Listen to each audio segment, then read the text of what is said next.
Founders Week, Suni Oneonta. My name is Jennifer Bush, and I'm from the class of 1983, and I graduated with a degree in dietetics. I'm currently a professor in the Department of Human Ecology, and I teach food and nutrition courses. And welcome to my kitchen.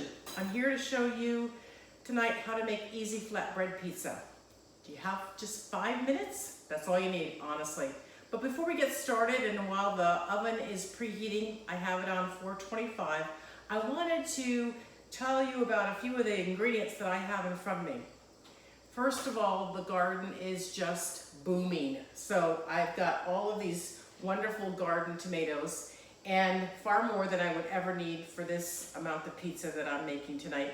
But I'm planning to do a roasted tomato basil soup later on this evening and putting it up so that we can enjoy it sometime this winter. I think the first thing you really need to decide when you're making flatbread pizza is, are you gonna make it from scratch or are you gonna pick it up at the grocery store? And truthfully, these are the dog days of August, and I think at this point buying it from the grocery store is a much better choice. And there are lots and lots of choices, so that can get you a little bit overwhelmed, but I wanted to show you several that I have here and point out some differences. There are two different types of these stone fire pizza crust, and then there's naan bread. And I would just tell you that the naan bread is going to be made in a tandoori oven, and it's going to be made with ghee, which is clarified butter. The stone fire pizza crust, that is made with olive oil, and it's in a, again, stone oven baked. So there's a difference there. I would also tell you to pay attention to the serving size, because if you look at one of these crusts that are listed in here, the serving is a half a crust, and so that's 180 calories. So if you were to eat the whole thing, it's 360 calories. And that's about what the actual calories are for the serving sizes across the board here. The other two choices you might want to consider is, I've got a pita bread. If you've got that on hand, 60 calories per pita. There's 2 grams of fiber here. This is a pita bread that's got flax and oat bran and whole wheat. So that might be a good choice, especially if you're only making it for yourself. And then I found this really kind of neat, flat out, thin pizza crust. It's a rustic white. The whole entire crust, and you can see that it's a fairly long crust, is 130 calories. So the difference is that this is incredibly thin. So those are some choices that you have for the crust. I'm gonna go ahead and make the pizza with the artisan thin pizza crust from Stonefire. And then I'm going to make it a margarita style pizza. So I need tomatoes, I need olive oil, and then I need, of course, fresh basil. And the herbs that I have growing are really doing amazingly well. I've got some parsley here, I've got some mint and some basil, because I'm going to be putting this pizza together with a side salad and then some nice fresh fruit for dessert. I've also got fresh lettuce in my garden, and when you pick fresh lettuce, you really need to put it in ice water so that it doesn't become really limp and lose its shape. So that would be an important thing to do.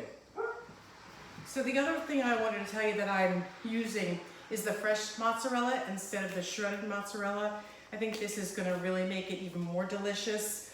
This recipe calls for 4 ounces. This is a pound, so I'm going to need about 1/4 of this for the 2 pizzas that I'm making. The other thing I wanted to tell you about is that I've got some oregano here, some salt and pepper, and then in terms of the tools that you'll need for the job, I've got a baking sheet, and I've actually got a silicone baking pad in here just to help with the cleanup. It's not necessary, but it makes all the difference when you're trying to clean up a cheesy pizza. And then the other option might be to use parchment paper. So parchment paper is easily purchased in the grocery store. It looks like it comes in a box looking like this, okay? The other 2 tools that I'll need, pizza cutter, and then just a spatula to take the pizza off the pan when it's finished. So the pizza prep takes about 5 minutes, honestly, and then it needs to bake for about 10 to 15 minutes. All right, let's go ahead and get started. The first thing I want to do is I want to be able to open this up and be able to slice my mozzarella. Again, it calls for 4 ounces, and this is a pound, so I will need just 1/4 of this, and it's asking for it to be sliced. So sometimes this comes sliced already. In this case, no. So if I cut it in half and then cut it in quarters again, right, then this is the portion size for 2 pizzas. So I'm gonna start with that. But of course, you know, depending on how many pizzas you're making or how much actual cheese you want, you can increase the amount that you would like to put on the pizza. So I'm just slicing the mozzarella, and this is very soft.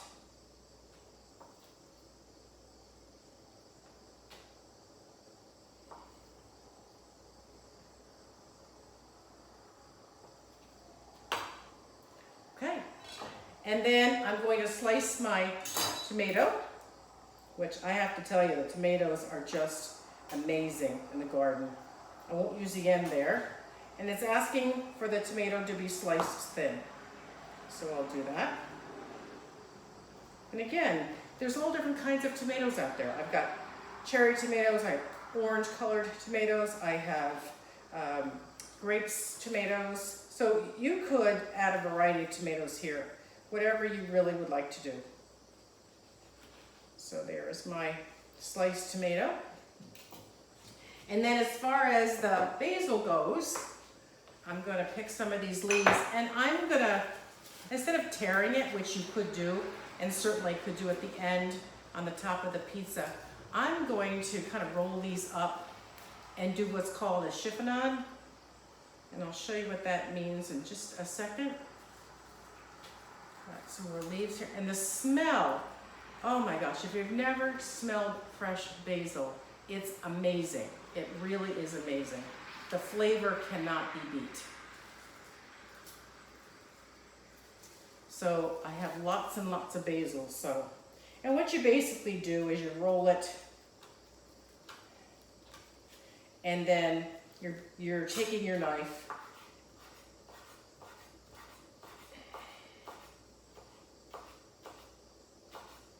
and you're cutting it in thin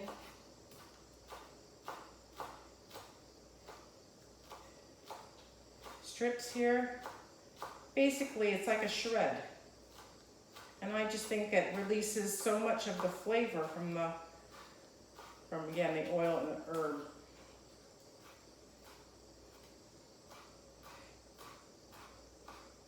I don't think you can have too much basil. You can certainly tear it, but now I've got this nice, again, amount of basil here. So the next thing that I'm gonna do is I'm gonna, again, get my crust here, and all I need to do, literally, this is the crust. If you, again, the serving size is half of this, but I'm sure that I would have no trouble eating this entire pizza. So this is, again, an example of just one crust that you can choose from. So literally, all you need to do, let me get this out of the way here, is you literally can put this right in the pan with the tomatoes. And all you need to do is put a little bit of olive oil on this. You can rub it in with your fingers, again, or you can use a brush to do that. But just really make sure you get that oil all the way around. The next thing that you want to do is you want to, again, lay out your mozzarella here.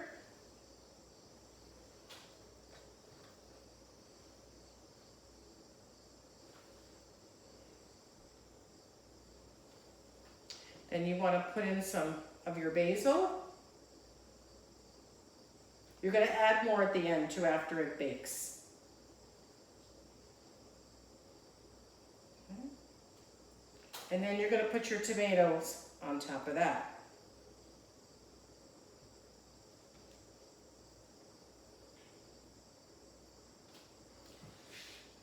Then I would suggest that you put on some salt and pepper.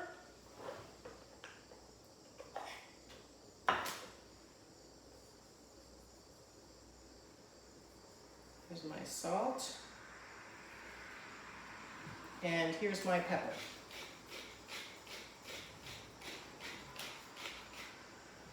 I'm gonna add a little bit more basil, and we'll put some more too on when it gets finished and it's baked.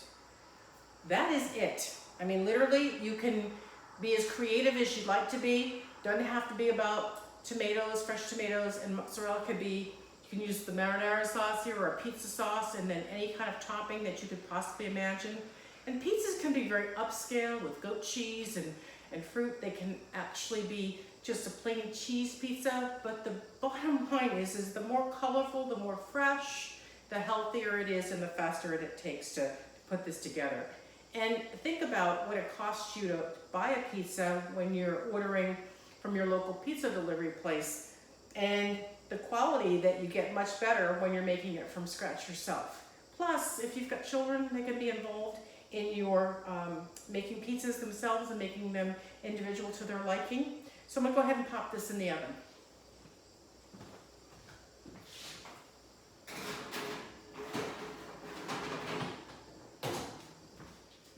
So I wanted to show you another thin crust pizza that we could make, but I have to be honest with you, this is taking thin to a whole new level. So I'm hoping that when it bakes, it will harden and it will actually be able to support the cheese and the tomato. To me, honestly, I do not like a soft, mushy crust. So let's just see how this works out. So doing the same process, putting a little olive oil here. And I'm gonna make sure I'm spreading it all over this crust. And like I said, you can use your fingers, doesn't have to be, I mean, you're at home and you're the one eating it. So again, you don't have to have all this fancy equipment.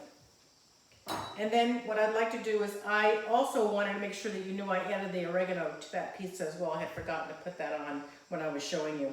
So then next I'm going to put the mozzarella. I kind of cut this up into a little bit smaller pieces so I could spread this out.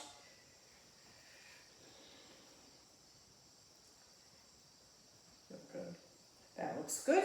And then I took and I decided I wanted to use my little cherry tomatoes instead of using a larger sliced tomato, given that this is a smaller type of pizza.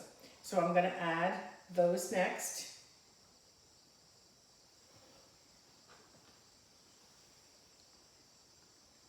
Kind of spreading them out. And again, you could decide you wanted to do roasted vegetables on the top of this if you wanted to, which whatever you want to do, it's your choice. Then I'm going to put a little of this fresh basil. I have to say the colors are beautiful. And again, the smell of this basil is pretty amazing. I'm going to add the pepper.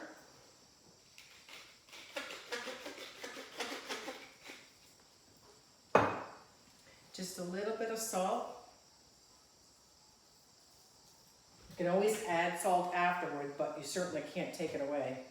And then some oregano. I do not have fresh oregano, so here we go. So I want to pop this in. Again, it really took me minutes to put this together, and it's going to take all of about 10 minutes to bake off at a 425 oven.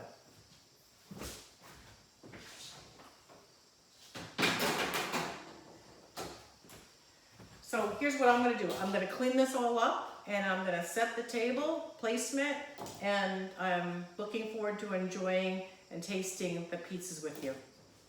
So I'm back and the pizza's done, and all it took was just 10 minutes. So I wanted to show you exactly what they look like. They're really beautiful. The left is the artisan pizza, the one that, again, was the stone fire crust. This is the real thin flatbread pizza. I mean, real thin. I would just say that what I can see is that if you're going to use this really thin pizza, you do not want to really have too many moist vegetables. You can do an oven roasted or something along those lines if you wanted to put meat or pepperoni or some such on that. But I think that if you've got tomatoes that have a lot of water to them, it's going to make the crust soggy in places. So I can see that that would be a problem. The other thing that was really kind of neat is I thought that perhaps it would be better to bake this flatbread a little bit so that it wasn't soggy. And the idea is that if you put the mozzarella on the bottom, then the tomatoes don't seep through and make the crust soggy. So here's my plan. My plan is I'm going to cut these in half and with the pizza cutter. So I've got a really wonderful piece of pizza here. Cut it again. And then I've got a really nice pizza here. So again, you can see that, again, with the moisture of the tomatoes, that's a little bit softer in the middle. Okay, so what I decided to do is kind of pair this with a side salad and some really fresh watermelon. I think you're gonna find that this is a fantastic, easy supper. Like I said, 5 minutes to make the pizza, a couple minutes to throw the salad together, and the watermelon I already had cut up, so we're all good to go. So look out how beautiful that this plate looks when I put my pizza on this. I've got my side salad and my watermelon. This is mint here, and mint and watermelon taste amazing together. So talk about really trying to boost your immunity, especially with COVID. Picking and putting a meal together like this takes minutes. And if you've got more family members that you can get involved, especially children, all the better. And these pizzas can be individualized. What I'm gonna do is I'm gonna take the flatbread pizza that I did not use tonight. I put it in Ziploc bags and I'm gonna put it in my freezer. So the next time that I have a real inkling for pizza, then I'm just gonna pull out the crust and go ahead and put my toppings together. I hope, like me, that you'll take the time to really make this pizza or something very similar with these very simple ingredients. And especially now that it's so warm, you could even grill these pizzas on a grill. There's lots of recipes that show you how to do that as well. So you don't even have to turn on your oven. So whatever works for you, fast and simple is the way to go. Use the bounty from your garden if you are lucky enough to have a garden. If not, go to your local farm market and see what kinds of vegetables are out there to really kind of make your pizza your personal pizza.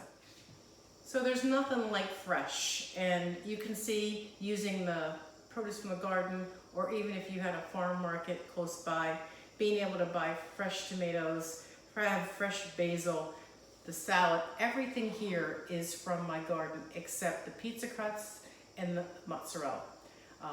So again, what a way to make a really delicious and healthy and simple, easy meal to be able to put on the table. I hope you take the time to make this meal and enjoy it as much as I'm going to. Have a good one.